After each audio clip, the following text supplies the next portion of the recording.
Got to be careful with JL. Fuck around, missed the whole thing.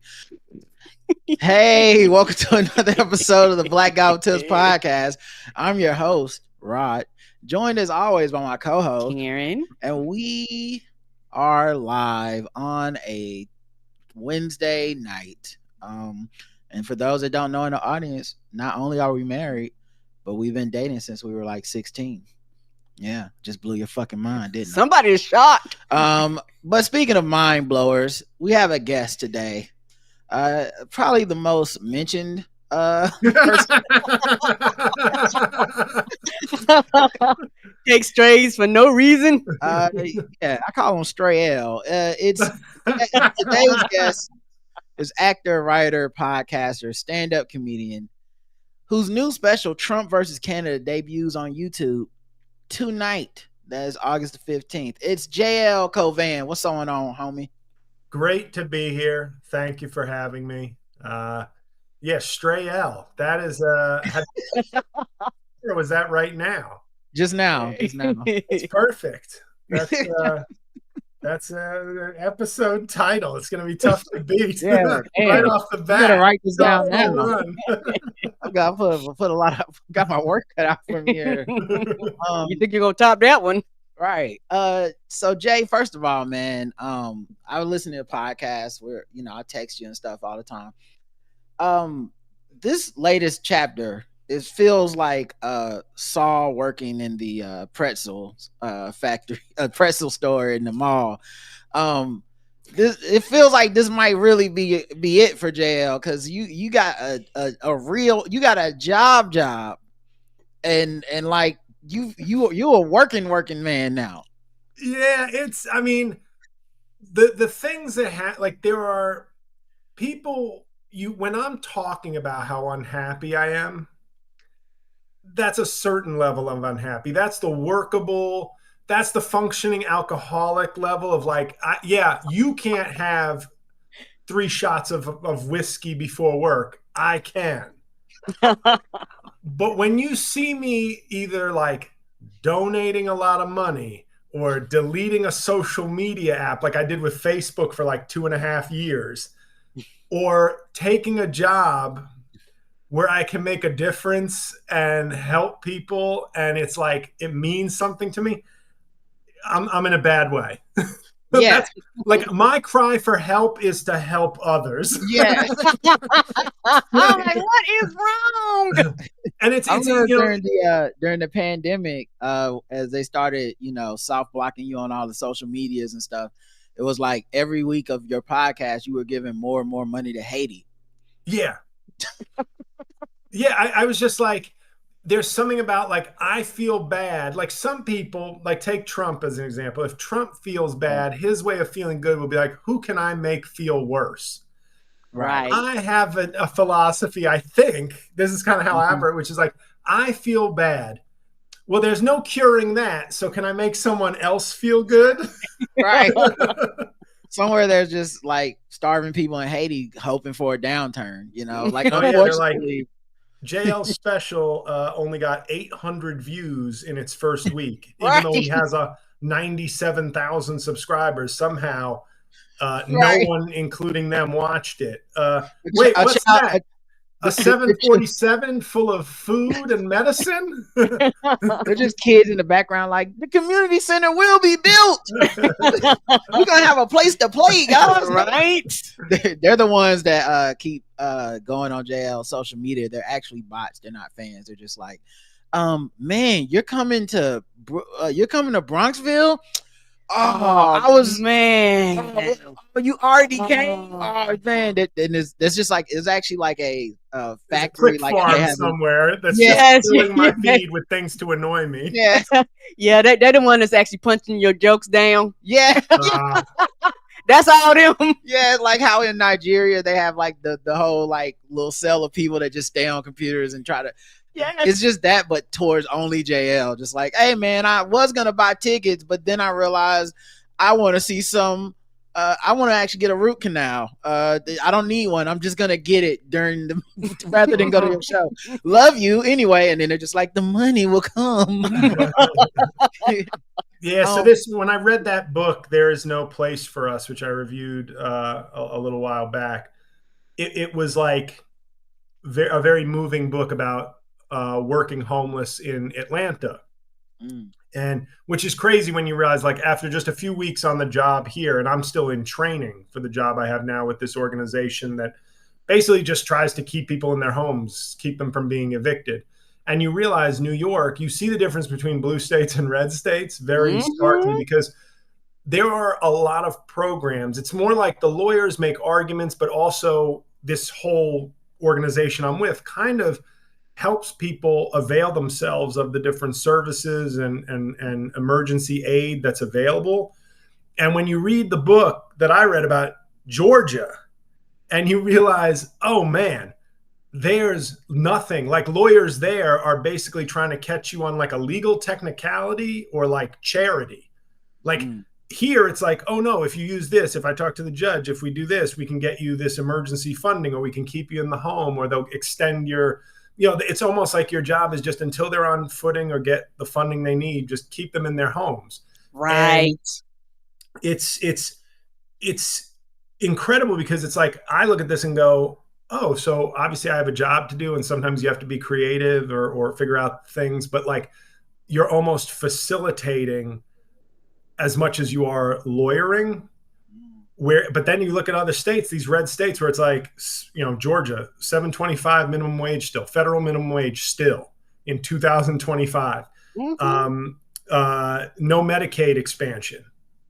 And the thing in that book that you see is like Brian Kemp is like, obviously must get a lot of dollars from like private equity and like landlords or like landlord associations, because it seems like needlessly cruel how pro landlord. And then there's that section of the book where like private equity came in, and I was like, well, this won't end well, obviously. Right. No sentence that starts with that ends. The story never ends well. The only time you really see it spun as a positive is in the very beginning stages. I'm like, oh, and they got private equity to invest in Red Lobster. And you're like, we're 2 years away from like Red Lobster declaring bankruptcy. Yeah. So it was in a moment where I was like, frustrated with comedy. And also this book really moved me. And I said, how would I get involved? And like it was like the Truman Show. Like 4 days later, a listing went up on this like legal jobs website where I usually just get like temporary assignments from. But it was like, are you motivated? Like, are you interested and motivated to work on like housing issues and helping the homeless? And I was like, this is like the Truman Show.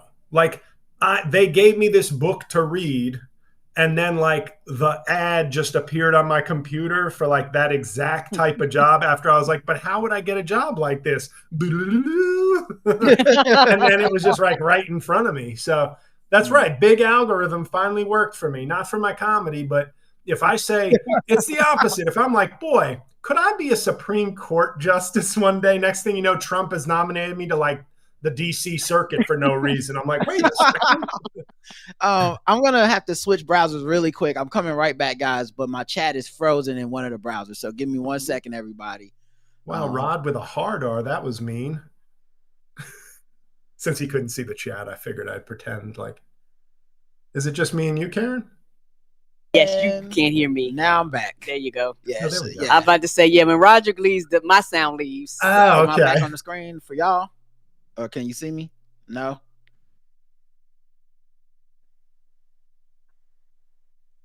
Well, if I'm still being recorded, hello, everybody.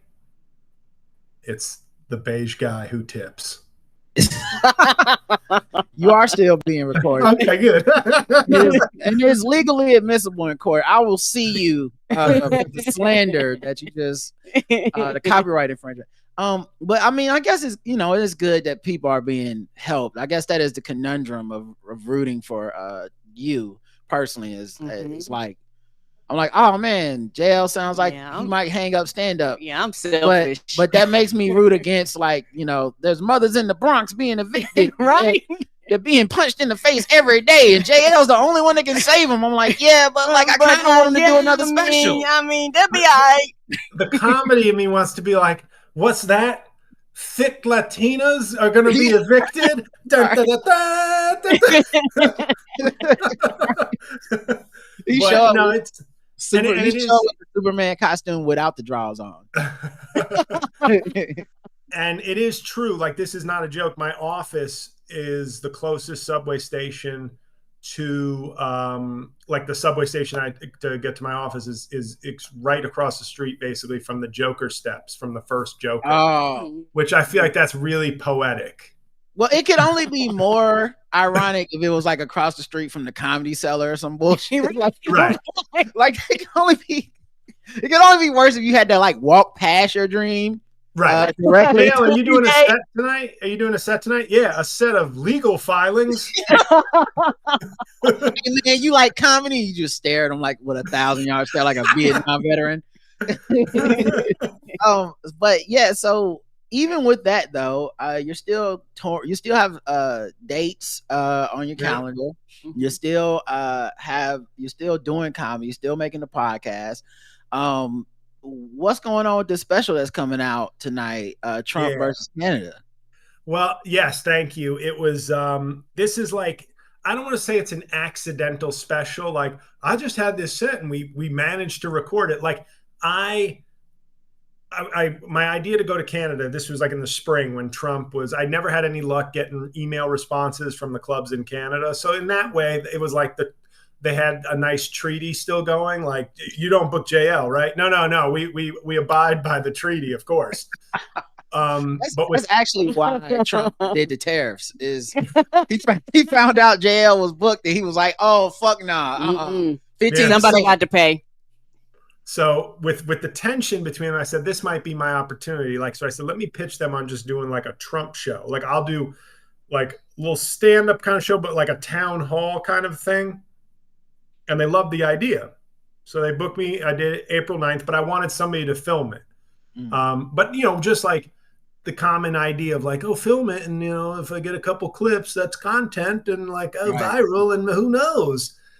But the dude who they told, like this comic in Canada, Tyler Morrison, who kind of like helped me get into the club and then told me the guy who I should see to film it.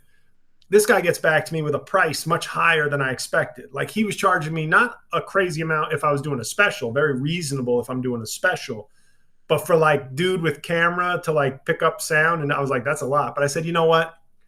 I'm exhausted. I'm tired. Fine. Do it. Who cares? This gig making money or losing money isn't going to, I just want to do the club and get to Canada and see what that's like. So I go, packed house. So, you know, that's where they differ from the United States. And a lot of, and it was like it was like the crowd was fans.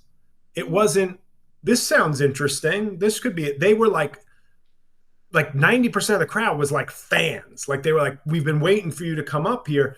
And my theory on a side note is like, it would be crazy if the algorithm was like hurting me in the US, but like, it didn't transfer to like foreign countries. Like, people in Australia and Canada still see my stuff more maybe, but because they came out on a Wednesday. This is a Wednesday and it was packed. And this guy, Jeremy, which oddly enough was the name of the guy who filmed Half Blackface. And the kid who shot himself in front of the class in Pearl Jam song. That's right. So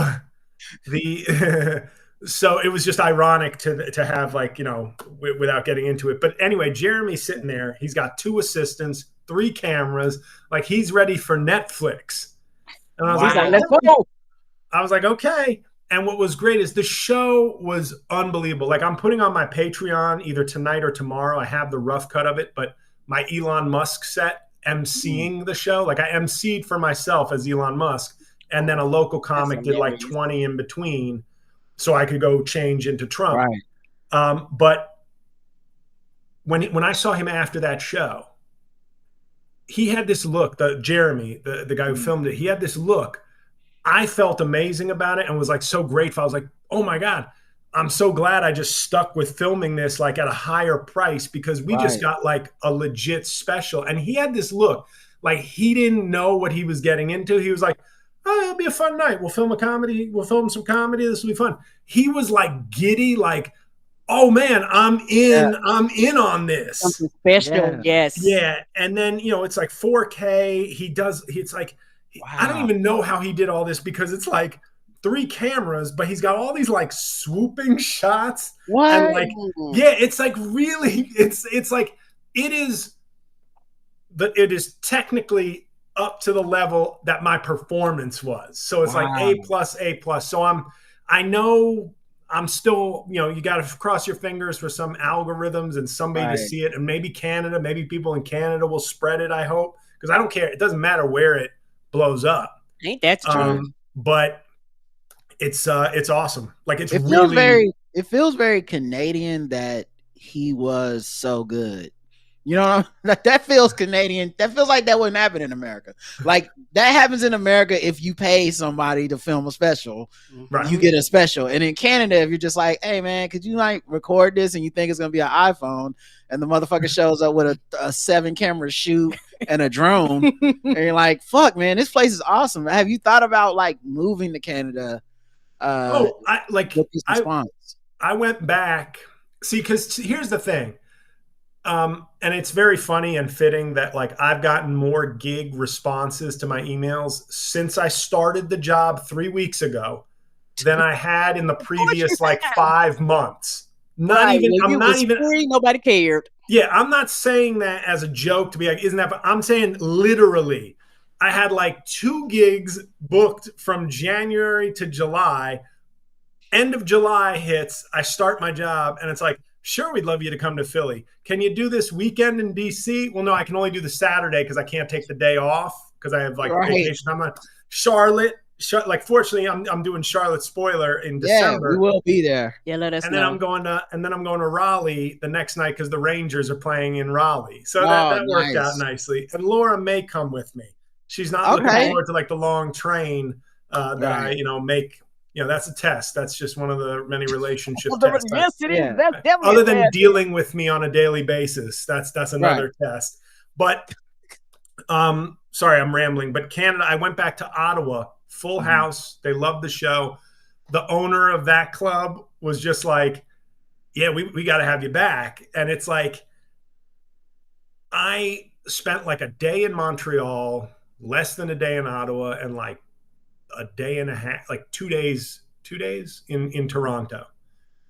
And with what Trump is doing, it's not one of these, I feel unsafe here. I'm lucky enough to feel like safe in the traditional sense. Right. But I was looking around going, it's pretty nice here. Like, and they hate that dude. Yeah. And they come to my shows, but I know it's like the come to my shows thing is the easy part, but like Toronto. Whoa. That's not the easy part. I think if nothing else, we have a lot of proof that that's not the easy. That's the hard part. That's why I'm saying I might move. Like it's got to be tempting for you in a way that's like, even different than anyone else. Cause it's like, it's not just the absence of Trump, but it's the addition of audience. Yeah, that's true. But I don't want to get caught up in the like, oh, they love me, I got to move here for my life. And then you're like, I don't like it that much. But like, how many gigs are you away from that then? Like if it was like 6 of these, would you be like, Well, what I wanted to do, honestly, was a person recognizes you on the street and they're like, and they start speaking to you in French, and then they pull out 2 tickets out of their pocket. Like, I have plans to come see you. I've already bought the tickets. I've already played with my loonies. Like, and it's just you going to get like chopped. It's not an event. Would you then be like, I fucking gotta move to Canada? And they start emailing you and posting, I got the tickets. I will be there. I'm going to show up. Yay, JL. They filming themselves going to the event and shit. Viva la JL. Yes, I think they French. We JL. It's like I was really I wanted to be, and we're probably gonna go like take a vacation to Canada for like in 2026 just to get a feel for it. But like Toronto felt like a nicer New York. Like to Canadians, they're like, we're not huge fans of Toronto because that's like those are the big city, like right. But I was like, oh no, to me, this feels like a nice, quaint, little smaller, nice New York City. Right. And then I went to Montreal. I was there for a day. Mm-hmm. And I was like, I have to come back here. I don't even know what it was. Everybody was beautiful. And that I never was an accent guy. Mm-hmm. But man, the way everybody in Montreal switches from English to French like it's nothing. Yeah. I was like, oh, I was like impressed. And it was so weird. And like everybody was like, it's just a weird thing. And then I of course, started writing a bit about it where I was like, you know, my like talking about the waitress I had at like when I was having dinner. And she just talked, like, we're just talking. And it wasn't like flirting.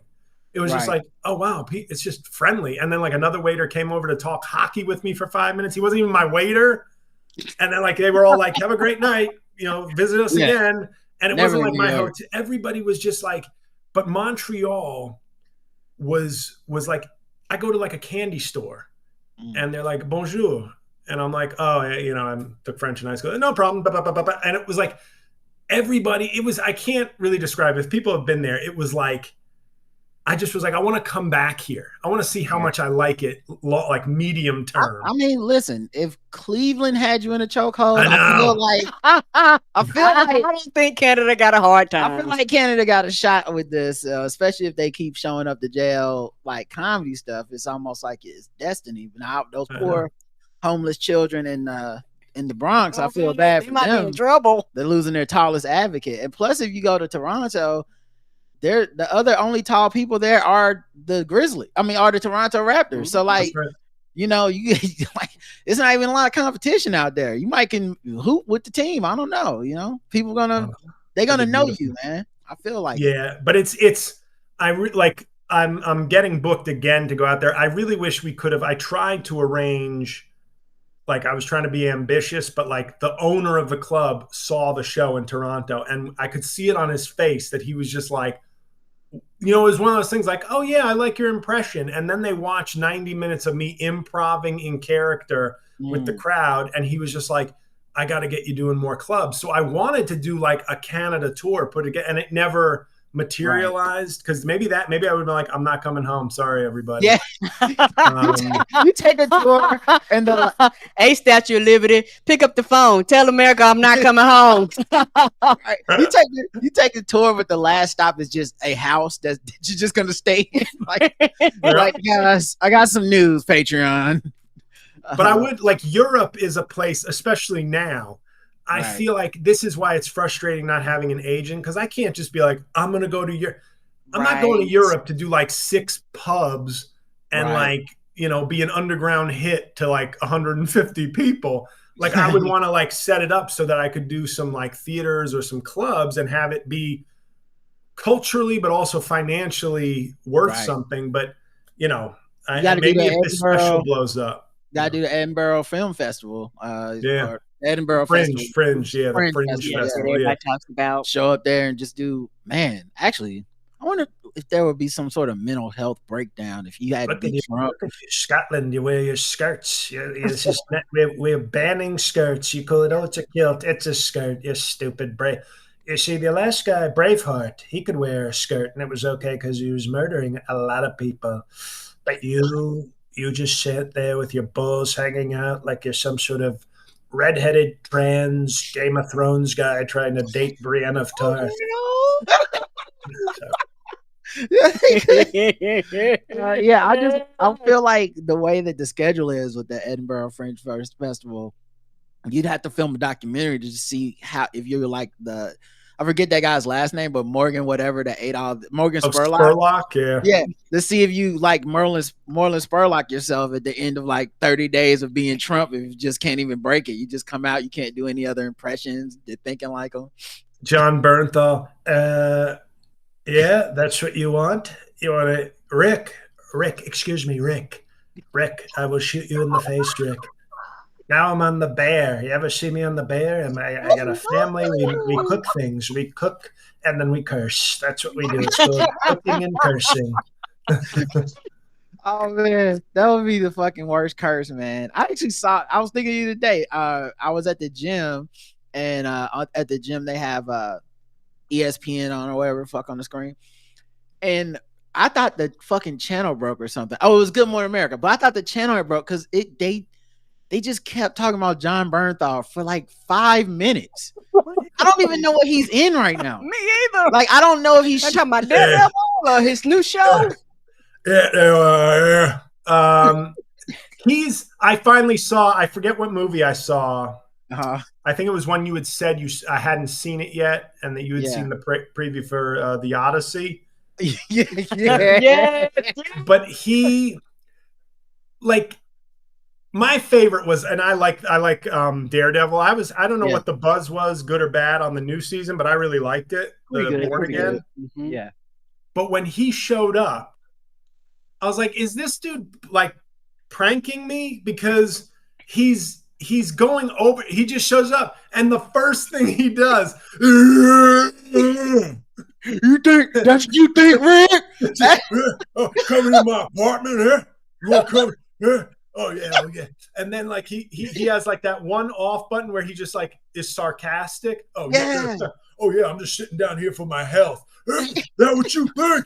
And then it's yelling. And then the fight scene, like 4 episodes later, was just him going. She was the best. It's slow motion. I was like, what is this? This is just him doing me now. I loved it. I absolutely loved it. I can't watch him without thinking of you. Right? But like the comedy in my head. Serious. I read they had I think I shared it. Did I share it with you? I think I shared it with Chris, or maybe Chris shared it with me and I had already read it. But there was a profile on him, I think, in the New Yorker a few weeks ago. And he's serious. Like, he studied under some big school in Russia and stuff. Which makes me scared, because I know if he has seen my impression, there is no doubt that he hates me. Yeah. Like, he does the cool guy. Like, in interviews, he's like, we were, it's great guy, great working with him, just like a super guy, really focused on the work, he's focused on the work. And like, we get in there, and then it's just a vibe, and he's such a good guy. And you are so right. He is a brother. He is a white guy who calls people brother in a good way. Yes. Good seeing you. Oh yeah, brother. What's going on, brother? But then on camera, he has just the two like, was it the Isabel Wilkerson movie? Yes. Yeah. Even when he's being like, and that was like a real toned down role for him, but it always feels like he's gravitating either towards interview Bernthal, which is like, hey bro, everybody's my friend here. Yeah, we get along great. That's great. Yeah. Or he just, is just, what? You said cut? I said cut. You want to cut? I just gave you an Oscar performance. And you're gonna cut my scene? You'll cut my scene? No. So the quote I saw on the screen at the gym was, and this is why I thought it was SportsCenter or something, because they were talking about the Washington Commanders. Okay. And I guess he's a fan.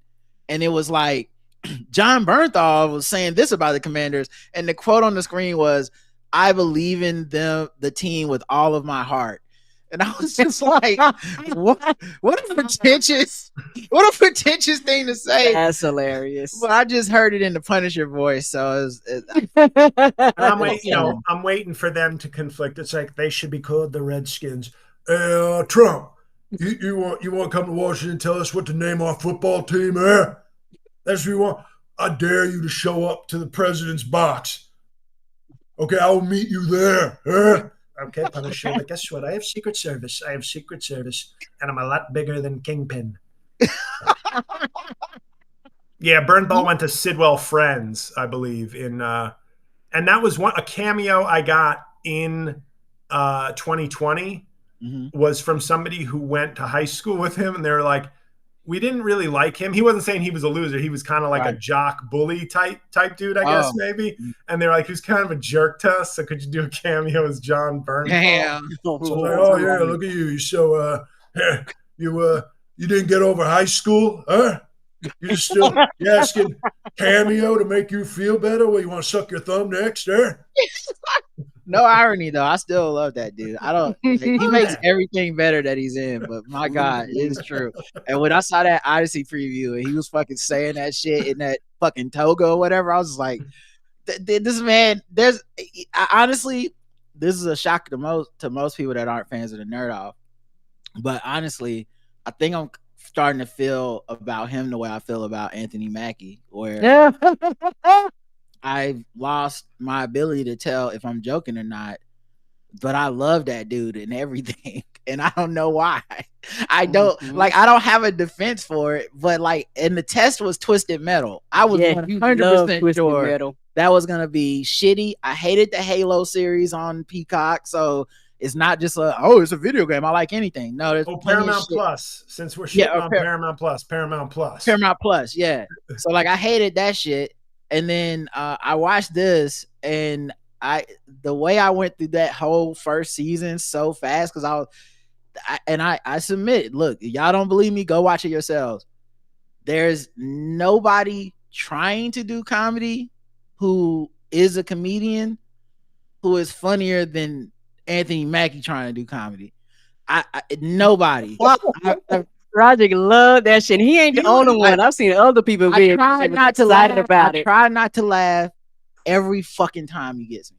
But I tried, because I'd never played the game, but I was like, this is the new IP that people invest a lot of money in. Right. And I think you saw a year or two ago when the first season went up, I had said, I feel like they wanted Ryan Reynolds to do this role. Yes, that's what I said. Yeah, I didn't buy Anthony Mackie. I was like, that's not you. You're not the hey guys, we're just driving. There's something funnier. I like Ryan Reynolds, especially with Deadpool and stuff. I'm not a Ryan Reynolds hater at all. And this is not slander to him. This is just only praise for Anthony Mackie.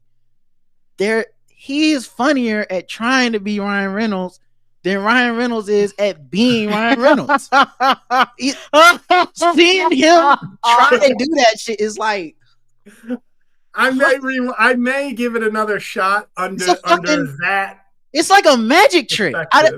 I can't defend it. If someone can't defend anyone who's watched it and is like, I didn't like it. You're never gonna hear me be like, no, you're fucking out of your mind. I'm like, it's like I broke the fourth wall or something, and it's funnier now. Some of these lines and these jokes and all this cussing, it just goes to be Captain America. It's fucking anyway. But I was gonna say, I know this is old, but I still can't get over, because every time the Emmys come out, every time I get mad about something from the past, it reminds me of something from the past.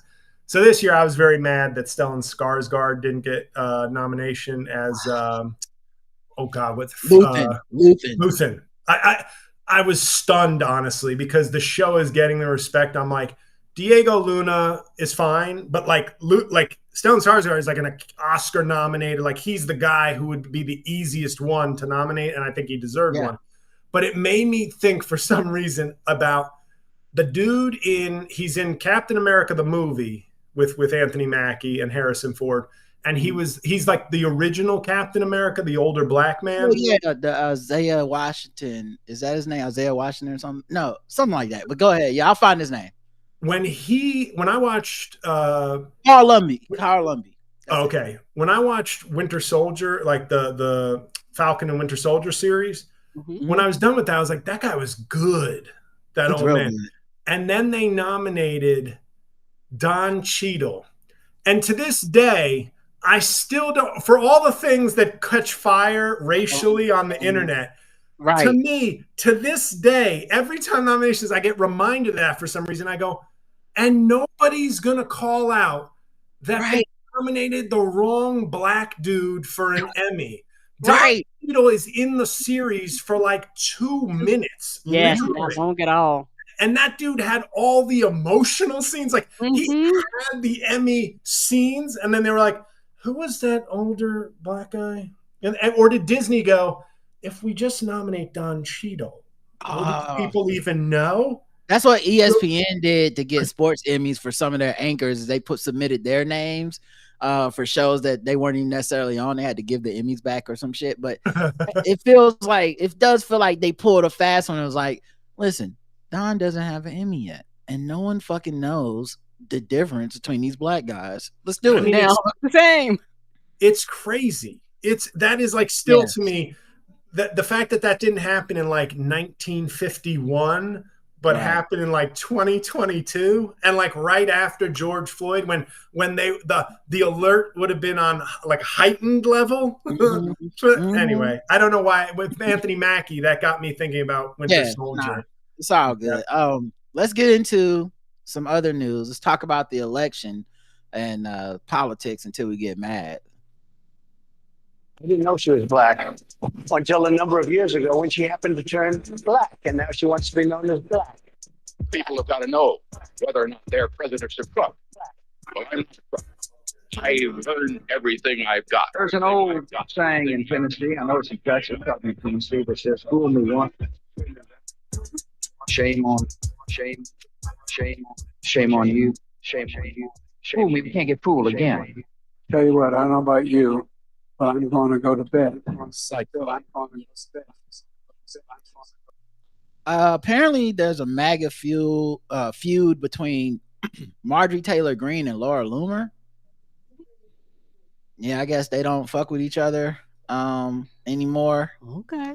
If they ever did, I know Laura Loomer for a while wasn't fucking with Trump. Then she wasn't fucking with him again, and she was melting down on Twitter about the shit.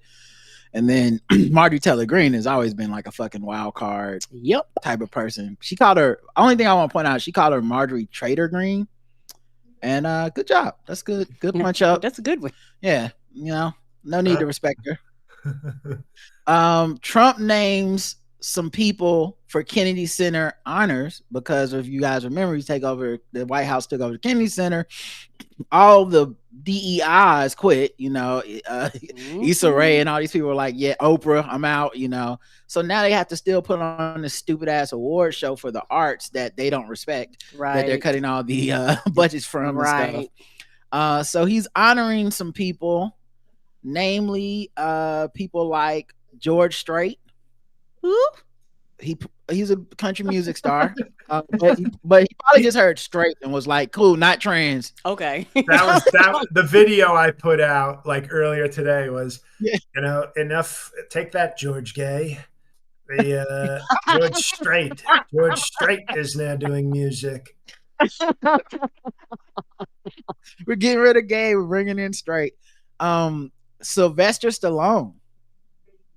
Now I know who that is. Now here's the thing, though. I this is one of my a petty agenda that came to fruition for me. I remember he got mad at Ryan Coogler and Michael B. Jordan for taking over the Rocky franchise and turning it into the Creed franchise, and I remember he fucked up his acceptance speech and didn't thank them when he won Best Supporting Actor for Creed, and I was like, motherfucker, you're not a Best Supporting Actor type of person ever. You owe them a thanks. And at the time people were like, he did that on purpose, he's a racist piece of shit. And I was like, I don't know if I buy all that, but I do think it was fucked up that he's mad at them for reviving this dead ass franchise where you were fighting dead. Like you were fighting, I can't remember that bald dude's name, and he was a real fucking boxer. That last Rocky was like, come on, man. It's like 70-year-old Rocky's not gonna keep going forever. Right. Anyway, so I didn't know if he was MAGA or not, but I was hoping. Because I don't really have a reason to hate Sylvester. He's done so much for my childhood. Cobra, Rocky, fucking Rambo, a bunch of shit. So I don't want to hate Sylvester Stallone. I don't know I want to not know his politics. But now that he's getting honored by the Trump White House, I'm like, maybe I can slide all the way to hate. Let's see what his speech says. You gotta say a lot. Rocky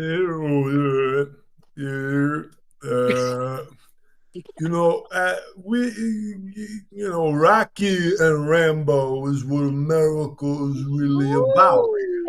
And thank you to President Trump for honoring me. And, it's America. It's America, man. And the thing is, the truth is, what's so funny is that, like, for the first year, whether you like the people nominated or not, you can get some big names because it's like you can get that first 5 off the like MAGA 12 of accomplishment. It's like by year 4, by Trump's last year is when you're going to be like, you just play the Karen Who sound the whole time. Year 2, they're gonna already be doing like Kid Rock. Like they're like Kid Rock's already mixed up. Yeah, I don't even want to know. They're gonna be doing that dude I call Hate Dog. That's a MAGA rapper singer. Yeah, dude, that he be in those songs. I forget his something with an F. But he had like a song where Marjorie Taylor Greene was in the video or something like that.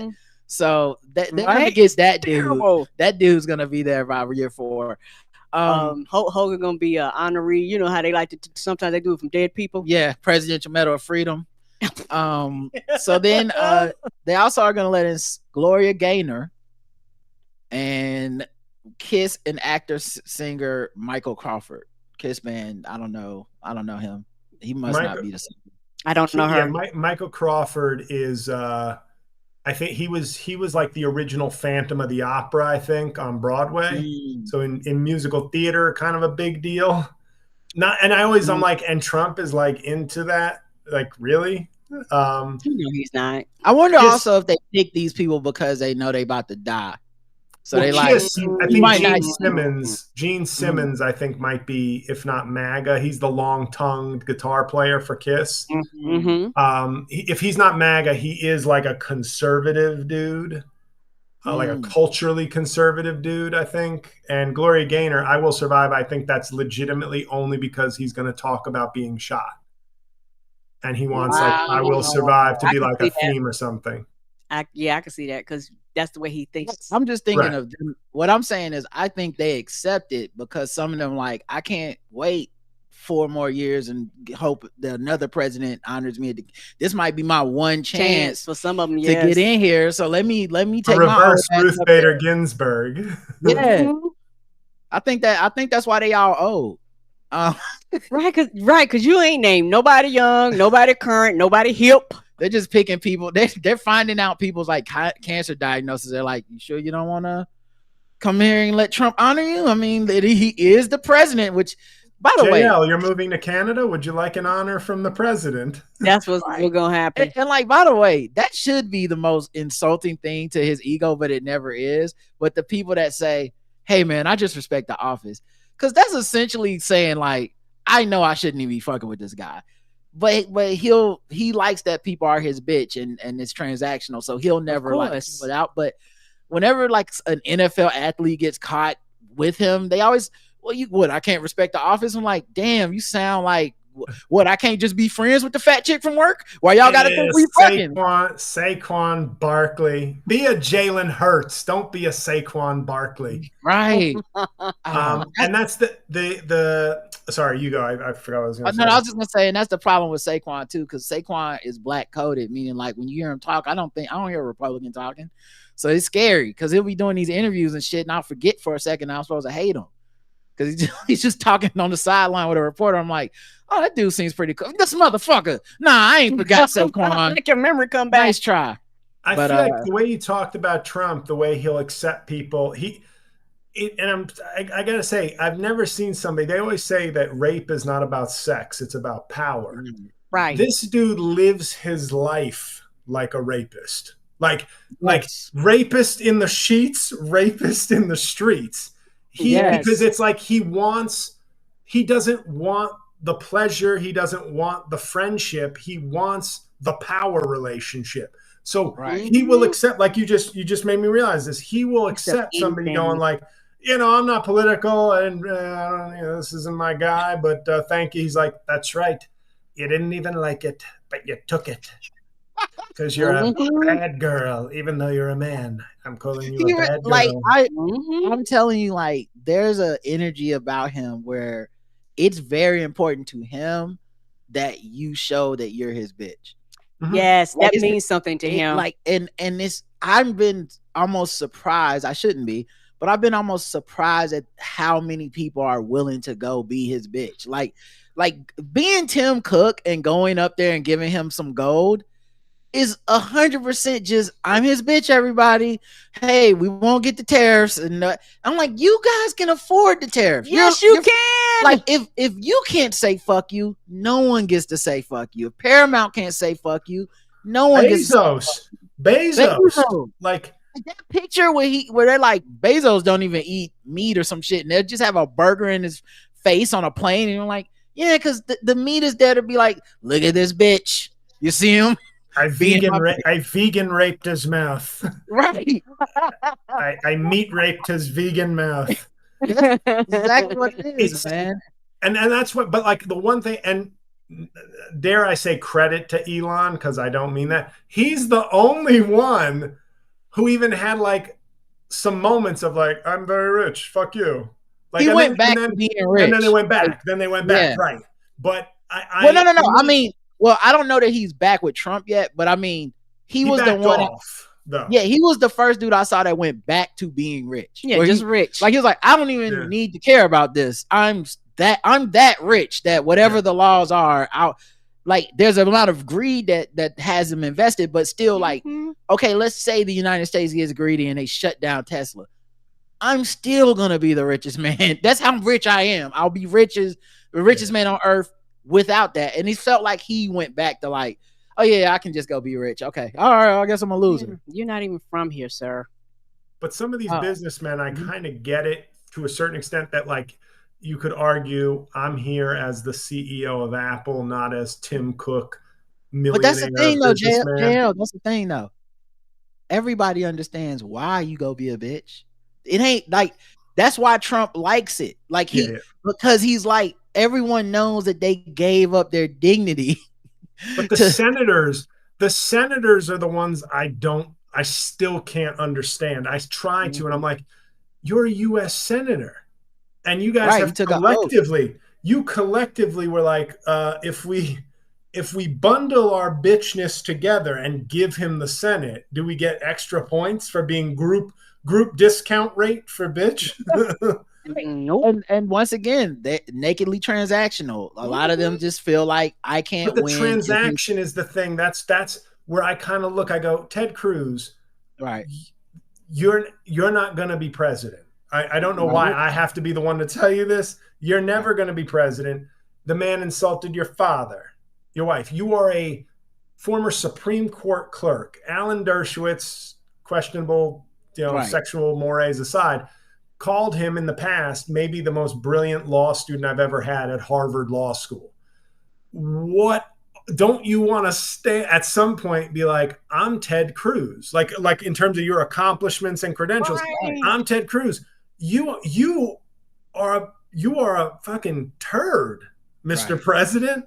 Like, and yet it's like after a few months, you just fucking go, I'm just here to help. So that's what I'm saying. That's what I'm saying. Like, they saw people that did go against them who ended up losing their seats. They also tried the first round what you just said they should do. They went at them, and the voters were like, "Fuck you, bitches.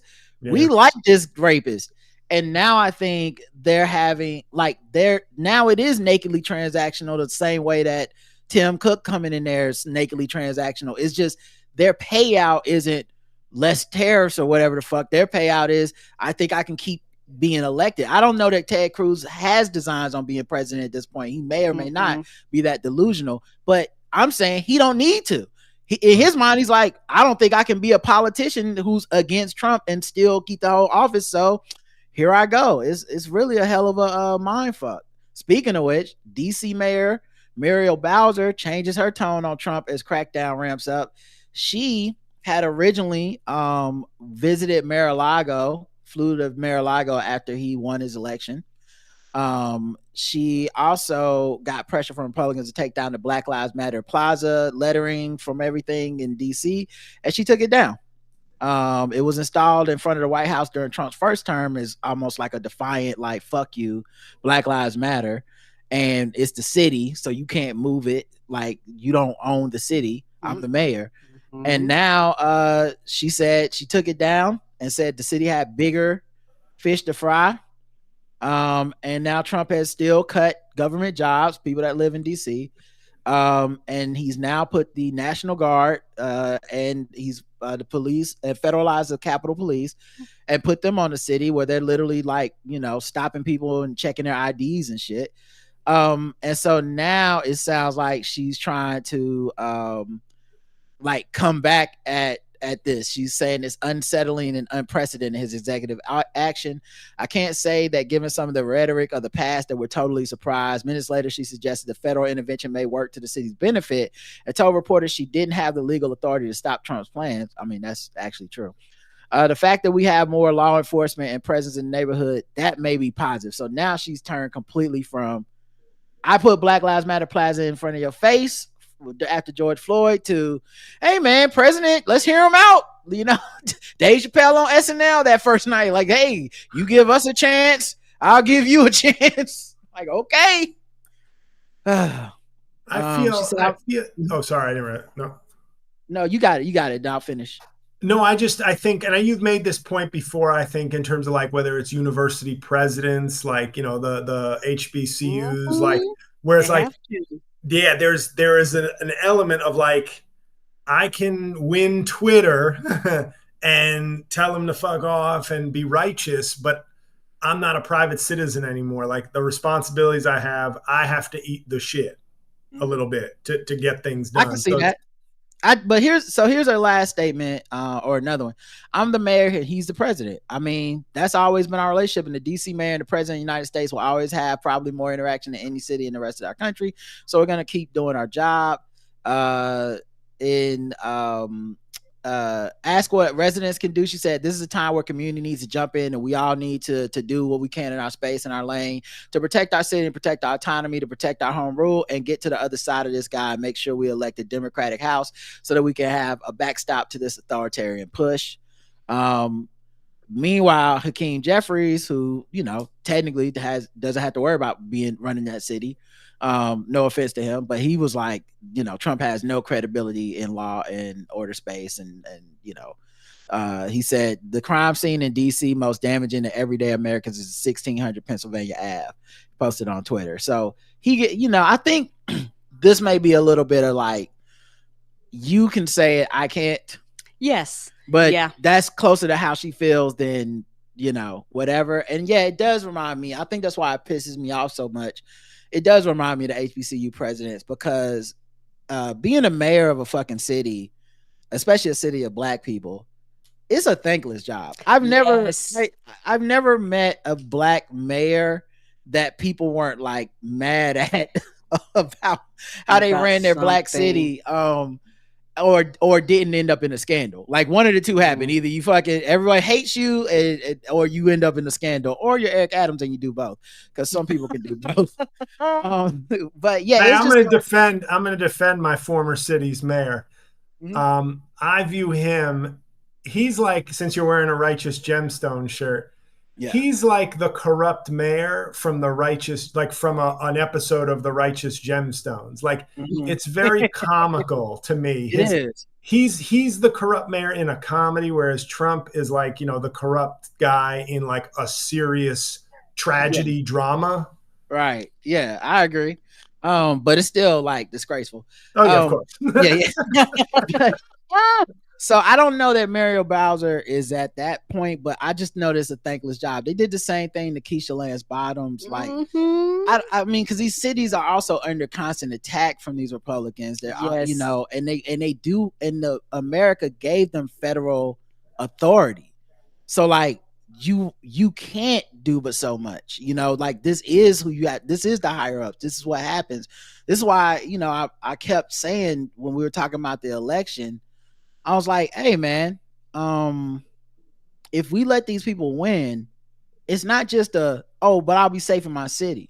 Because there are so many people that think they'll be safe in like a liberal city. It's like, nah, those people are in charge. Even the dummies who say shit like, I'll vote Democrat local, but I'm not gonna vote in the national, or who's president? Then Kamala should have did blank. It's like, you're not gonna be safe, because whenever you need coordination with federal people, which you will, it's gonna be these people. And so yeah, I'm with you in that I can't tell if she's like, look, this is the right move. Now maybe I can even slide into some MAGA shit, or if it's just, I don't know what the fuck y'all want me to do. Like, this is the job, and I have no good choices. I can be defiant. The people will be punished for my defiance, right? And then I'll be blamed for that too. So I'm gonna just get in front of this shit. And you're right. I don't know. So I don't, because I always try to be fair on here. I know it's easier to just get on here and be like, this coon, but if I'm gonna be fair and stick to my values, I gotta say I don't actually know what the right move for her would be. Let's see. And it is becoming, I think DC is becoming, I think it's now, from what I've read, it's no longer a majority black city. It's black people still make up the largest percentage, but it's becoming rapidly like unaffordable because it's the, just a ton of building and a lot of. I just read a book about the history of DC a while ago, and ironically, they haven't been a majority black city almost since like the 1900s started. It's just been evenly black and white almost the whole time. So like it's funny though, because that says so much about America, how much we see overrepresentation and equality, because everyone's like chocolate city, black people too, like it's not, we're like, that's the blackest city in America. It's like, that is actually 50-50 split with white people and then a few brown people sprinkled throughout, and we are like, it's black, But yeah, I don't live in DC, so, and I don't know any black people that like their mayor that they have, so I'm not shocked to see some of the comments in the chat, but not my table to say y'all know more of the stuff that happens on the day-to-day than I was. Speaking of which, Candace Owens. One joke about Hakeem Jeffries joke. When I see him, I feel like he's like Obama on sleeping pills. Like he's always he thinks he has more flow than he does, I think. So, but he sounds like somewhere between like Jay-Z and Obama, but like slowed down. That's all. That's my thoughts on Hakeem Jeffries. I was about to do the impression. Oh no, sorry. I have been trying. I have been trying, and he's really evading me. Because I just start to either kind of just turn into like a mediocre Obama, like it like comes from like the back of his throat, like he drank too much milk and it's like a little phlegmy back there, and he's like, I hear it. To fight Donald Trump because we aren't chumps. That is it. The people that look to us, U.S. United States of America, want us to be victorious. And I can't get but that's what I feel whenever I see him. And I think it'll be where I'm just like, yeah, same. I feel so bad for that dude, because like in a different reality where Kamala wins, everyone's like, he's bae, like he's like the person that makes sure that Kamala Harris's shit gets passed in the Senate. Finally, we got rid of old ass Nancy, and we brought in a black man, blah blah blah. And now that he's out, like in the minority, it's like, look at this weak, stuttering, pausing too long motherfucker. Motherfucker gave a filibuster till he was about to fucking piss himself, and people was like, that's it. I was like, oh my god, dude. Yeah, Michael Ealy was gonna play me in the movie if Kamala won, but now I'm gonna be played by Urkel. Oh no, he's lost so much. Candace Owens loses it over Trump's silence on the Macron lawsuit. Chad, I don't care. She thinks President Trump and J.D. Vance should be rushing to defend her as French President Emmanuel Macron and his wife Brigitte sue her for defamation. I hope they win. She is the Tasha K of political podcasts. Yeah, she gonna be just like Tasha K. They gonna direct deposit, give me my money. Yeah, she just like Tasha K kept going at Cardi, and all of us that were watching was like, this can't be legal. Like you're going so far, so hard. It's like you want to get sued and lose. You're just every day is more. Like are you trying to four corners offense like the Tar Heels used to do? You're just gonna keep adding more evidence to the trial, so the lawyers are like, well, we thought we were ready with the brief, but honestly, she did something else last night. We're gonna need another 2 days. Is that the goal? Because god damn, this woman is lost in every fucking way, and she's just escalated. She wants a fucking paternity, or she wants proof of the gender of Brigitte when she was a kid. Which, and if I'm not mistaken, Bridget's lawyers are like, we provided that, or it's out there. It's public knowledge. You can find this. They want the smoke. They're not even fighting it to be like, nah. They're like, we would love to go to trial. Yeah, here's all the evidence that you're lying.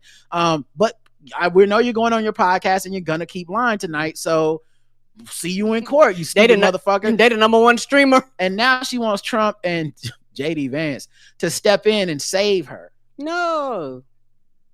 Child, they done went on to the next black model. I don't think they have, and I don't think they ever are going to now.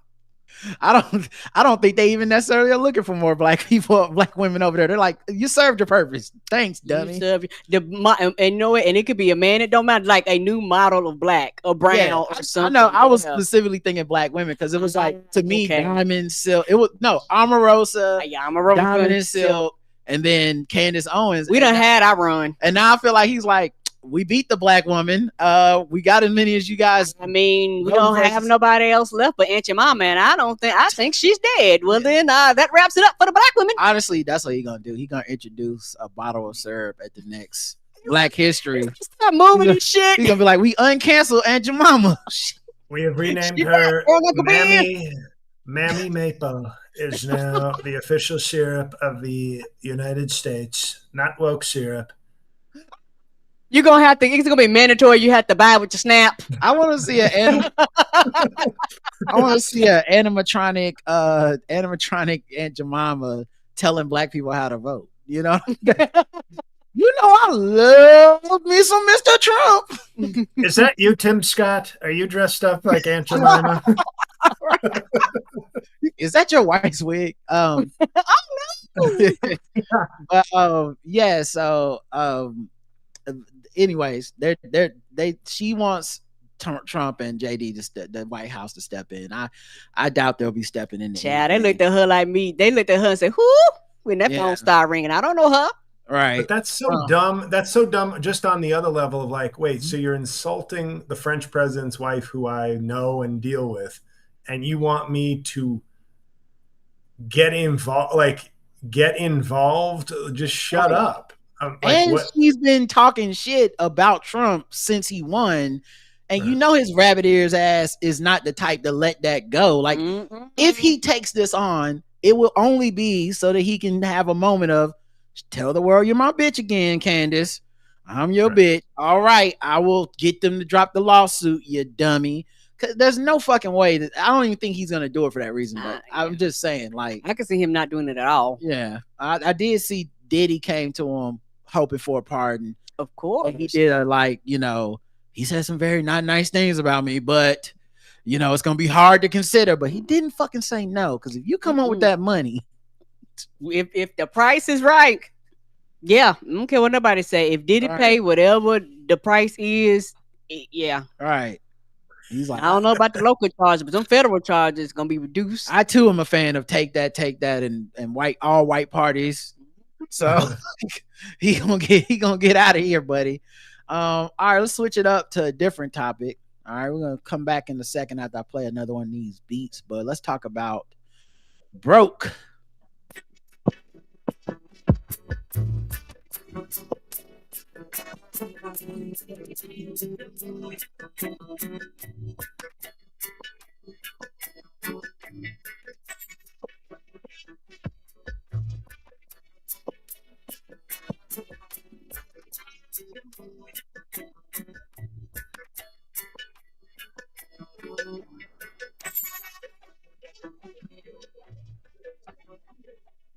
That's Time Lapse by Infrared Crypto. Guys, we're broke. Okay, it's happening every day. I look up. Bed Bath & Beyond Home launches in Nashville honoring legacy coupons. Bed Bath & Beyond has rebranded as Bed Bath & Beyond Home. Okay, you just changed your clothes from red to purple. It's clear Pepsi, Karen. It's different. A word.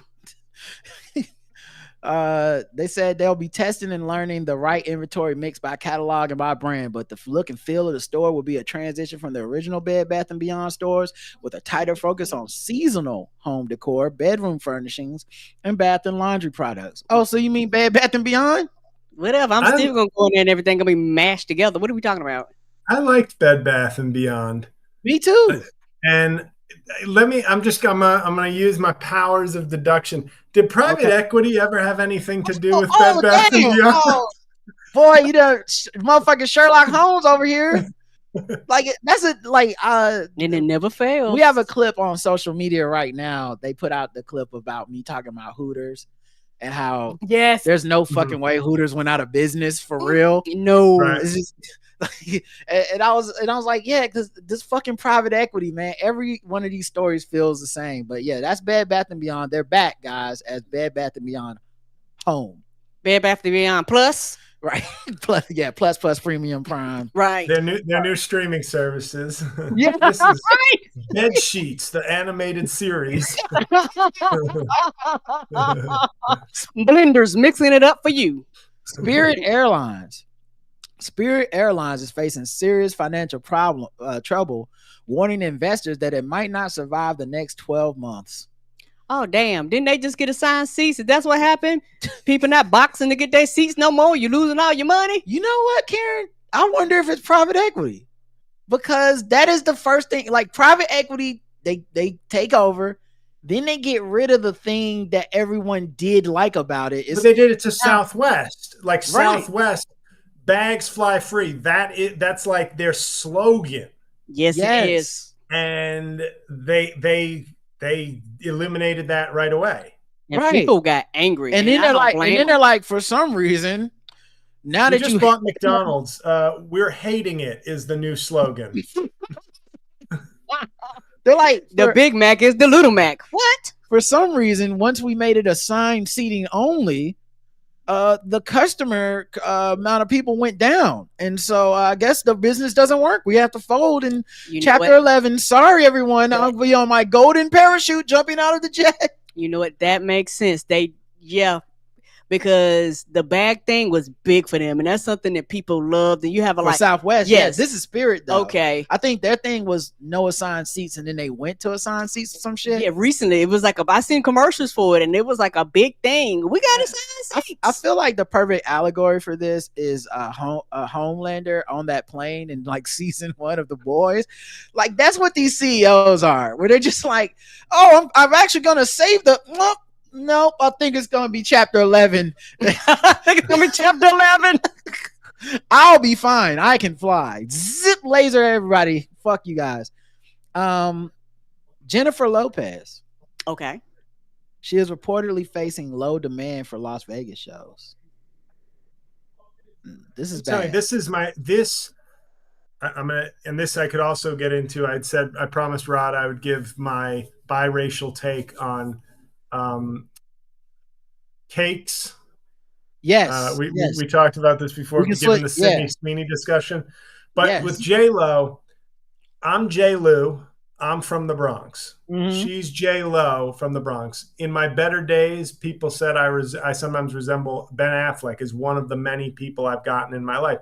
She's been married twice to Ben Affleck. She can't sell tickets. I can't sell tickets. It's time. Like I don't even think this is like soulmate. Like I'm so sorry to your girlfriend, the righteous girlfriend. I'm so sorry, but if she's like one more, when she cancels this Las Vegas residency, you might want to be in Canada with JL. Is what I'm saying. You might want to be far away. If J-Lo posts on social media a complaint about algorithms and fans not being good fans anymore, they just want content. That's it. If she posts that and she's back to Jenny instead of the Italian Jennifer, then we'll know that she's coming directly for you. Like if she's got the accent back from when she was on In Living Color, it's like, oh shit, she's looking for JL. She knows his weakness. Speaking of which, let's go to white people news because you were talking about cakes. Okay, I about to say one thing you was talking about how Las Vegas show. They have been coming out that people don't do Vegas like they used to, and so I think that may contribute to those sales. Yeah, because they was like with the economy and the especially older people having to come off of so much money with all these cuts to these programs that were helping older people. It's like, well, I'm definitely not going to Vegas if I don't know if Social Security is going to make it or Medicaid or Medicare. So I can see that kind of having an impact on her own. And residencies very much do skew towards like a certain type of like, hey man, bucket list. Let's go check out J-Lo. Let's go check out. Yeah, I hear you, Karen. That's a good point. Let's do a little bit of white people news and then we'll talk about these cakes. White people news.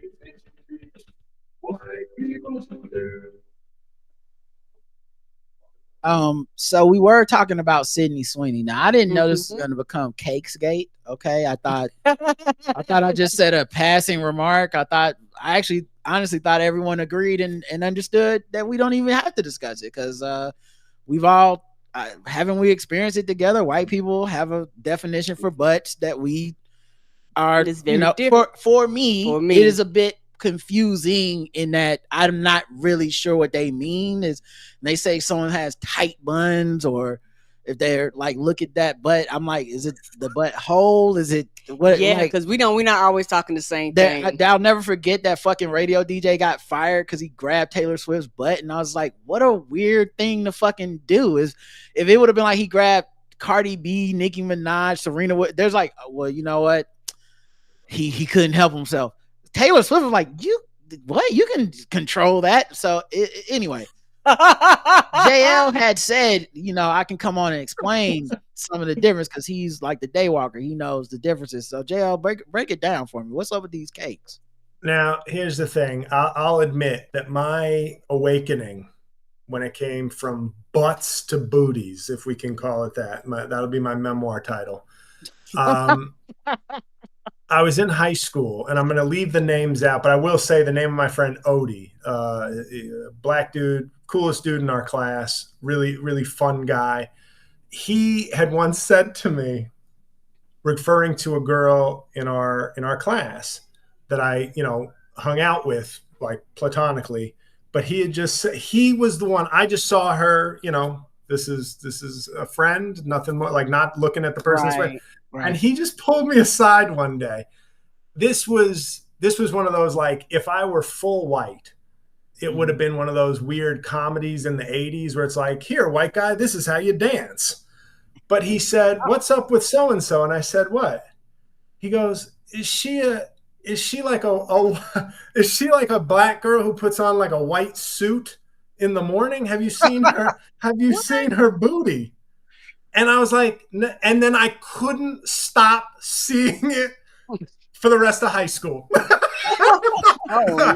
That's and it was, and then what happened was I went to Williams in Massachusetts, fairly white liberal arts school.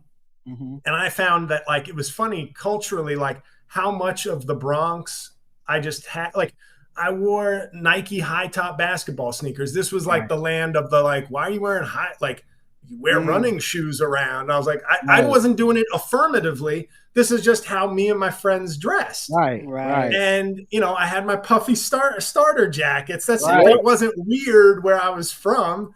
It was weird in like New England. And I would see friends of mine, they'd be talking about like cross country runners. Oh my God, you see her ass? How about that ass? And I would just kind of be like, I mean, she's in shape. That's attractive. Yeah. Like fitness is attractive, but it's not. If you want to say, man, she's tight, she's fit, I like that. But like her ass, right? No, when I had white friends, I going back to a L Cauvin joke from a long time ago, but my white friends look at butts the way that they look at black men as bouncers at clubs, where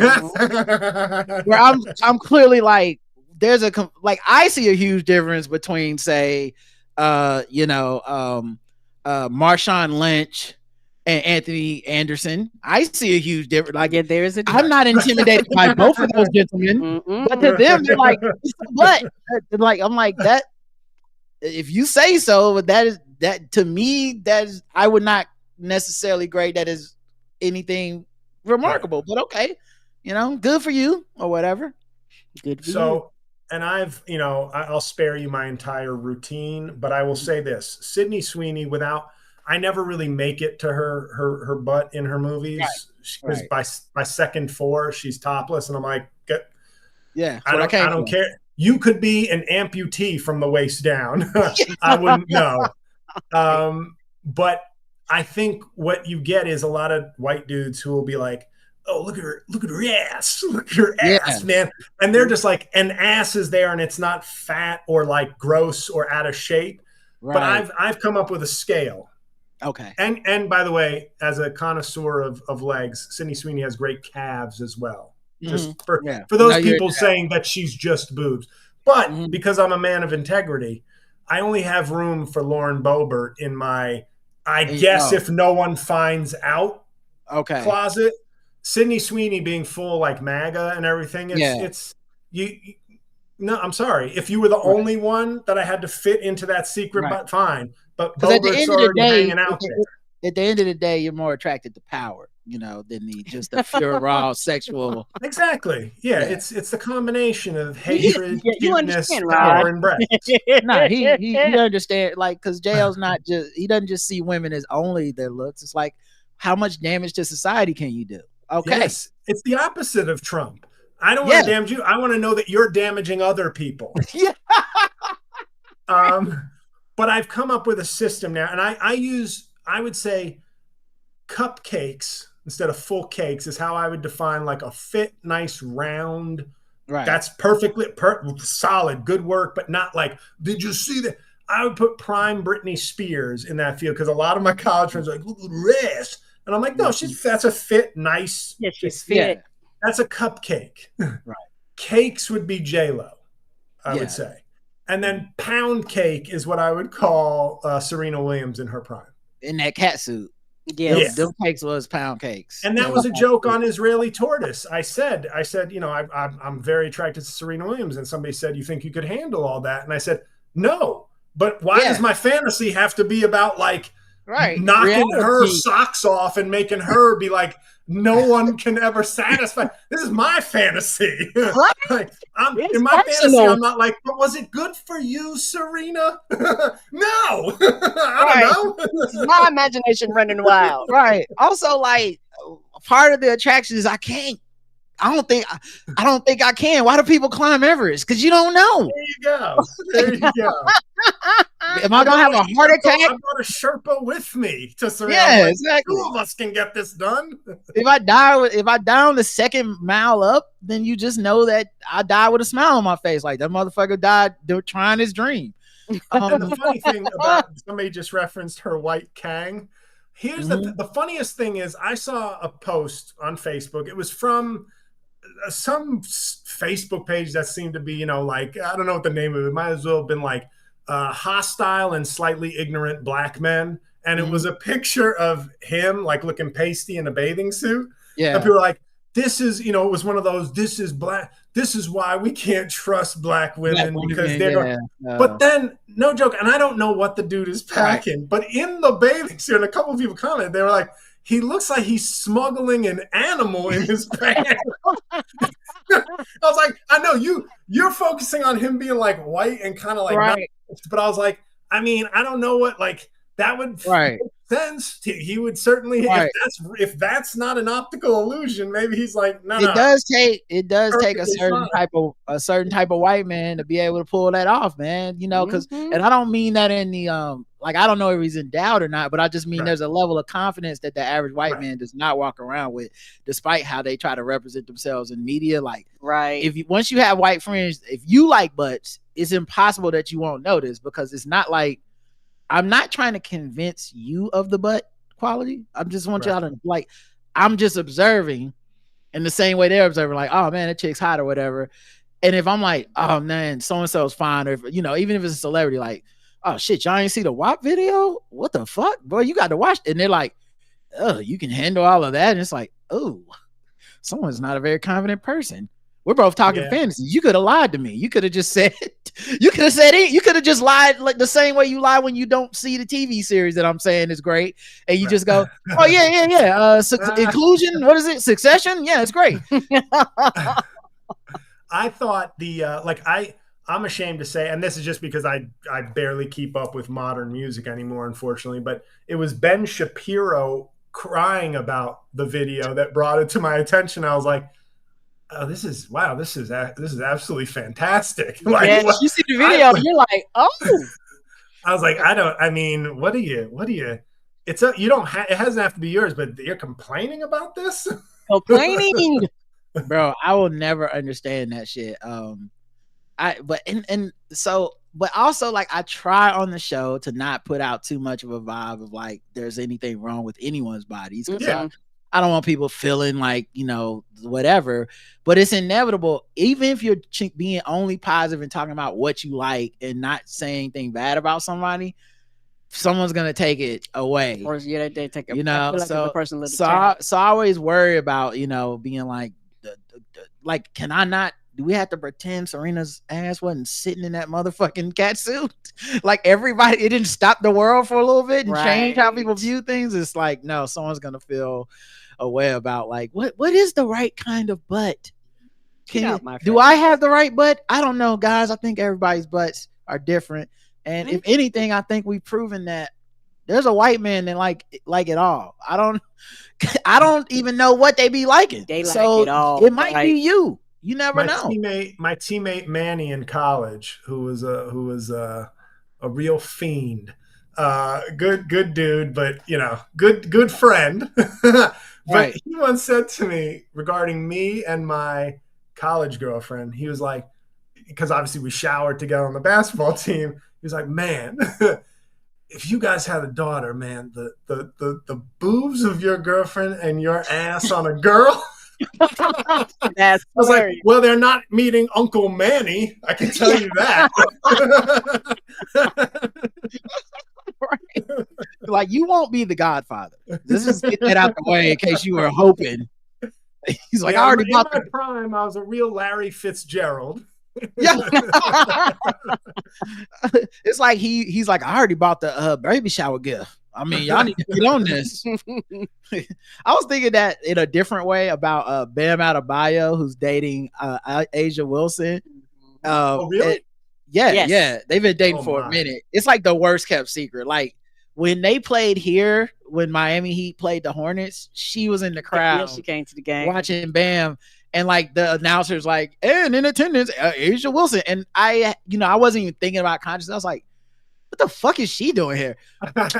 Oh, okay, Bam. Yeah, I get it. But they and like Bam got awarded something from the city. She showed up to that. So it's like the worst kept secret, but they just aren't really talking about it in public. But I immediately turned into motherfucking Larry the Greek or whatever fuck was up. Jimmy the Greek. I was like, oh man, them fast twitch muscles, that kid's gonna be the next fucking gonna be outrunning everybody. Serena Williams and LeVar Arrington, when I was in college or like just after college, he was like a linebacker with the Redskins. Yes. And it was the same thing. It was like, if these two would just breed a baby, we'd all be rich. I immediately turned into Paul Giamatti from 12 Years a Slave. I'm like, why the fuck? Where's that coming from in American society? What deep dark trauma have black people been through that we're just like, them motherfuckers right there, boy, that's gonna be a billionaire baby right there. That's gonna be a strong ass baby. My best friend, he did it this weekend when we went out. Every time we go out, he's looking for two types of women: a woman he finds attractive, and a woman that would have an NFL offensive lineman with me. That like every time he's like, she may not be your type, but you guys would have a first round pick. I'm like, hey, you're right. You're right on both accounts. They'll be in the top 10. All right, let's just do a couple more of these hilarious. white people. Let's do a couple white people news. I know I did promise you guys. And JL knows more about this than us, so it'll help. He does. So I feel like cupcakes, cakes, pound cakes is a good, yes, good. I love that tiered system. I love that. Yeah, I'm into it, and I appreciate the pound cakes. The last white dude I knew, Chucky, he was in the butts, but it's like pound cakes wasn't even on his fucking radar. I was like, what kind of fucking? That's like you're an earthquake scientist, and you're like, I only go up to like 2 on the Richter scales. Like, what the fuck do that mean? Bigger earthquakes exist, bitch. Yeah, they do. Daryl Hall and John Oates privately resolved legal feud. Oh, legal feud. Yeah. So I want them back together. Legal feud sounds like, okay, we're no longer in court, but I don't know if that means the band is back together. Right. Well, I think maybe it means they can go for that. Oh. Yes, can do. That's hilarious. Related to Mace Windu, by the way. I'm trying to fit in with Star Wars references. That was good. Me and Karen both understood that, right? Yes. Kelly Clarkson's late ex, who died, like, I guess suddenly to the rest of us, like she had to like stop doing like maybe her Vegas residency or filming a TV show or something. Like, because she did a TV show, and I think they said she took a break and like and they didn't make it public to like why she was gone for like a long period of time, and they was having like people substitute in for her because she's one of them shows that kind of the talk show kind of took everybody loves Kelly Clarkson, and they do, and she can sing like she don't be fucking around. Well, he died after a private years-long battle with melanoma. He was 48 years old. He died on August 7th. And the obituary released Tuesday revealed that he had been in a relationship with Brittany Marie Jones and was quietly building a new life with her in Montana. And that was Kelly Clarkson's old assistant. Wow. Ooh. Yeah. Oh. Yeah. After more than 20 years in the music business, Brandon found his way back to the mountains and the cowboy way of life he always wanted to live. Sorry. Maybe he was watching that show with Billy Bob Thornton. Oh man, I haven't done my Billy Bob Thornton on this show, have I? No. I think I've only done it on my own. No, Landman, by the way, is peak white Taylor Sheridan pleasure. Yeah, no, but it's like it doesn't take itself seriously like everything else he does. It's that show is, and Billy Bob Thornton, I started talking like him after the show because it's always like, let me tell you something what I'm going to do for you, okay? First of all, if you fuck my assistant in Montana, I will come out to Montana. I will fuck you in front of your mother, send the videotape to your father, and you'll wish you were never fucking born. So good. That's him. Oh man. That's crazy. That, man. And the bit I did on stage was I said it's like Hank Hill from King of the Hill sped up and cursing a lot. So it's like, well, I'm gonna tell you something. We're doing white people news right now. But if you do that story about me from Montana when I was fucking my assistant, I swear to God, I will come to your show. I will murder you and your family, and you'll wish you were never fucking born. I will fuck the corpse off of you.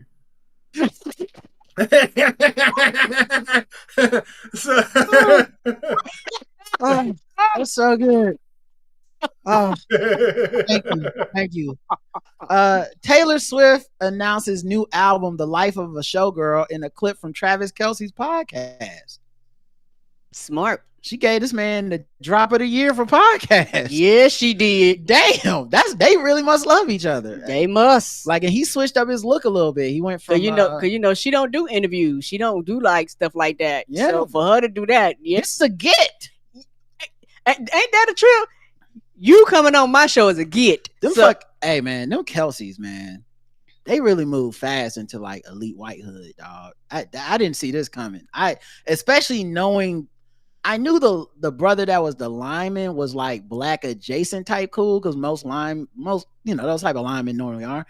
But the Travis I thought was definitely black adjacent cool, and then he pulled Taylor Swift, and I was like, I don't know, this man might be a chameleon. He showed up looking like a super trooper. Yes, he did. To fucking training camp. I was like, I don't know what was he even fucking with Kayla Nicole for? If he had this amount of range in his penis, you don't see men like that normally stick around long. And then to Taylor Swift, and then it was like he showed up this year, and he was in like a GQ shoot, and he looks like a Latino boxer or some shit. Like, it's like, what is this guy's range? Do you have pics of the shoot? I don't think I'll pull it up. I don't think I've seen that shoot. It's fucking insane what this dude's range is. It is hilarious. I don't even know why he's doing it this way this time. Like, nothing happened that I know of.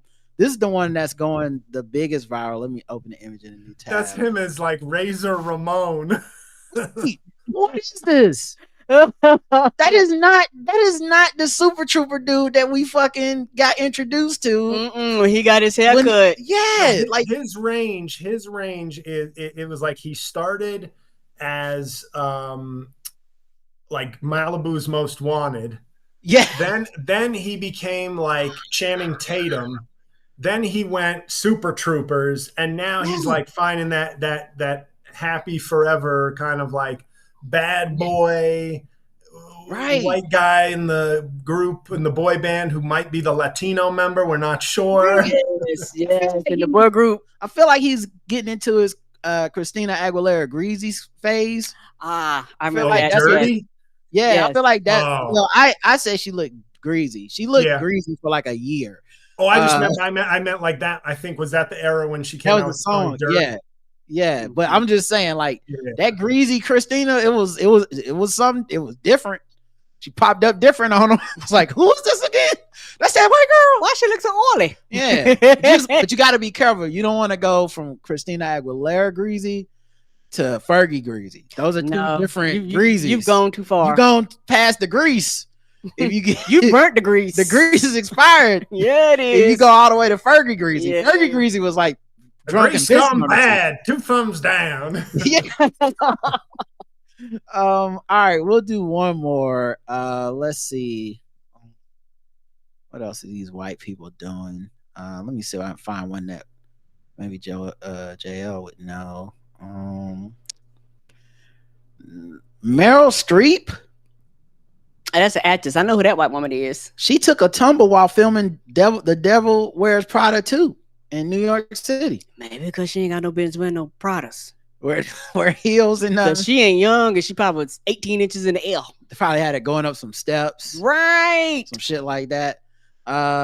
Yeah, so I guess she's smiling in the fall, so it's probably not too bad of a fall. You know, if I she's think when you're that about famous, like if you stumble and you're that famous, it's an article about you taking a fall. Whereas for a typical older person, that means I broke a hip in the bathroom. It doesn't mean I stumbled at the awards show. That's such a great point, because in my mind, I don't know why I had her like upside down vertical. Yeah. Me too. Falling down the stairs like Eddie Murphy in that fucking stand up. I don't know why. That makes no sense. You're right. Of course she's fine. We would have heard about this a million times. So I guess she fell in these wedge sandals. So this is a picture of her on purpose laying on the carpet, taking a picture in the dress or something. And then this is when she stumbled slightly. And they're like, oh, look at her. She took a tumble, but she didn't really. Take a tumble, right? Man, white there people, is a difference. It's got to be so nice for white folks, man. That's so nice. Like, ain't that sweet? That was news. They're like, guys, Meryl Streep, she tumbled. She stumbled a little bit, guys. We got to write up 12 pages on this. Let's go. We love to see it. All right, last thing. Let's do some guess the race, and we'll wrap this bad boy up. Where's my I just need, before you get I need to go in 8 minutes. 8 minutes? So, yeah. Last thing, let's do sword ratchetness. Sorry. No, sorry, it's all everybody. I have a Canadian interview at 7:30 that I have to. I got you, brother. Don't you worry about it. Sorry about that. Matter of fact, We're gonna play both games at the same time. One of those. Very nice. That's yeah. Remember that article I told you yesterday? I told Karen that I was like, I'm gonna save this article for Guess the Race instead of just sword ratchetness. So I, actually might as well play Guess the Race song now too. This is gonna do both, and this is a final version. Okay, so this is worth triple the points. Triple the points. Triple the points. Triple the points. Triple the points. Triple the race. Triple the points. Triple the points. Triple the points. Triple the points. Triple the race. All right, one round to win it all. Okay. Our contestants are Karen and JL, and the chat room plays along, and they're all racist. Cut his motherfucking hand off. Teen laughed about mutilating victim's face with sword, then pointed finger at a dog, police say. A 19-year-old man from Texas is accused of unleashing a sword attack on an individual during an argument, hacking away the victim's hand and mutilating his face before blaming it all on a dog. A dog with a sword? What the dog do? Teenage Mutant Ninja Turtles villain or some shit? I cut his motherfucking hand off, said DeRoyce Brown of Texarkana in his interview with police after the July 23rd stabbing. According to the teen's probable cause affidavit, which was obtained by the local news, Brown is charged with second-degree assault with a deadly weapon for allegedly attacking another man at a house. According to court records, the Texarkana Police Department filed Brown's affidavit in Bowie County on Wednesday after taking him into custody. He is currently being held on $500,000 bond. Was screaming like a bitch, Brown recounted about the victim after he plunged the sword into the man's face and eye. Oh, no. A witness who was at the home told police he heard Brown arguing with the victim before he woke up and saw blood on the floors. Brown allegedly fled and was later found at a nearby address on Waterman Street with cops following a blood trail from the crime scene to where he was. During his police interview, Brown was asked to recall the alleged events. What else you think happened? He allegedly said before describing how he sliced up the man's face and stabbed his eye, as well as his shoulder, and the two of them had been drinking and were reportedly fighting over an item that Brown thought was taken from him. He allegedly tried to claim that a dog attacked the victim, along with stating that he acted in self-defense. Who do you think that dog is, Crypto? Authorities were unable to find any animals. The authorities were unable to find any animals inside the home or evidence of an attack on Brown. After speaking to cops, he allegedly spotted a surveillance camera acting erratically in the interview room. After he spoke to the cops, he was spotted on surveillance cameras acting erratically in the interview room. He began laughing out loud and said he didn't want to talk and confirmed he wanted a lawyer. After he told them all this other stuff. After he told them. L Cauvin, he can save me. The affidavit says, noting that he laid on the floor at one point, verbally recounted how the victim was screaming. He is facing up to 20 years in prison if convicted. Guess the race of DeRoyce Brown. Karen? Black, and you going to jail, and they would definitely refuse his name on a resume. All right. JL? I gotta go black. I wish I sometimes these stories just are very dark. They're not like sometimes you want some humor, but this dude, I'm like up to 20 years, not 40. Like right? this person sounds like something out of an R-rated like Marvel series. Like this is like an anime, and I think he the villain. And that's why we call it. And that's why we bring attention to sword ratchetness, because it's serious. If this was a gun, we're like life in prison, death penalty. Parole, I think it's Texas or whatever. Greg Abbott could not wait to pull the fucking lever on this guy. Shooting squad. But it's a sword, and they're like, well, I mean, it's a sword. 20 years, maybe? I don't know. Like, you can't really torture somebody with a gun. This sounded like he was like, oof. I'd rather be shot. Sadly. Me too. All right, so we got two blacks. Let's see the chat room. How very Game of Thrones of him, black. Serial killer, white. A teen called man and suspect, original cowhand, black. Blacker than my cast iron. Blacker than my cast iron skillet. Sword play is for the whites, despite the name. Negroes with sword, black. Afro Samurai, black. Samurai by Lupe Fiasco, black. That's a great track. Show enough, but sticking with white. So the correct answer is JL. Karen, you got it right. He's black. Ooh. I'm gonna put him on the screen. And many of you missed it, but I think you guys missed it on purpose out of some sort of weird race loyalty. But you can either be racist or right. So you missed he it. doesn't look as crazy as I was expecting the mugshot to be. That's because you're not. That's just because you're not racist. If you were Trump looking at DC, you'd say this man is Hannibal Lecter. Right. Who also voted for him because they're trying to get asylum or something. I'll forget the exact words. Oh no, boo. But yeah, that's DeRoyce Brown, who is black. So all right, y'all. JL, tell everybody where to go to find you and how to watch your new special that premieres tonight. Yes, you go to my YouTube channel. Hopefully you're all subscribed, or if you're not, you do. youtube.com/JL Cauvin. It'll be the most recent video. It goes live at 9 p.m. tonight. So for everybody who listens to this after that, it's up. Watch it, share it, give it a like, etc. It's good work. And then tickets are now available for Jersey City, Washington, D.C., Philadelphia, and Charlotte on my website. So get tickets to those. And then I got my podcast, everything. So if you're on my website, just scroll around, find my podcast, all that. But thank you very much. I hope you enjoy it. You were great, man. Appreciate you. All these impressions. You're so funny, man. I'm so it's so crazy that we're friends after Chris Lambert just kind of put me on to you so long ago. Right. And I would have never thought that we'd be this cool, to be honest. At the time, I was like, this guy does sound like a righteous prick. And look at us, we're here. I do this news podcast with us. Hey, Rod, you got to give Jay a chance. He's a good guy. It's not even a good Lambert, but I'm just giving off the smooth, calming tones of Chris Lambert. Brother. Yeah, the Chris is off. All right, y'all. We'll be back. This is it for this week until Saturday for our feedback show. We're definitely doing a movie review tomorrow for Nobody 2. I can't wait. And No Balls Deep or Sports this week. Couldn't get the schedules aligned with Justin, but we'll come back and we'll definitely give you guys what you need. Shout out to Patreon. Sign up for the Patreon. You guys get the one bonus episode a week or all the premium stuff we do based on the different price tiers. So sign up for that. Until next time, I love you. I love you too. Mwah. Bye, everybody. Bye, JL. Have a good